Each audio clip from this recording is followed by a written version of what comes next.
বর্ণাঢ্যদের সহযোগিতার লক্ষ্যে পাবনার তরুণ শিল্পীদের অনুদান সংগ্রহ।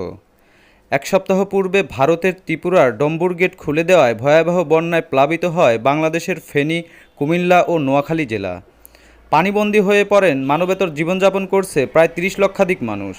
এমতাবস্থায় বর্ণাঢ্যদের উদ্ধার পরবর্তী পুনর্বাসন ও খাদ্য সহায়তা প্রদানে যৌথ বাহিনী, বিভিন্ন সামাজিক ও মানবিক সংগঠন, রাজনৈতিক দলসহ দেশের সকল শ্রেণী পেশার মানুষ নিজেদের সর্বোচ্চ দিয়ে কাজ করছে। এরই অংশ হিসেবে বর্ণাঢ্যদের সহযোগিতার লক্ষ্যে পাবনার বিভিন্ন স্থানে অনুদান সংগ্রহ করেছে তরুণ শিল্পী সমাজ। পাবনা শহরের বিভিন্ন এলাকার দোকানে দোকানে ও রাস্তায় চলাচল করা মানুষের কাছ থেকে তারা এই অনুদান সংগ্রহ করেছেন। সেই সাথে সকলকে শোনাচ্ছেন দেশাত্মবোধক ও জনসেবামূলক গান।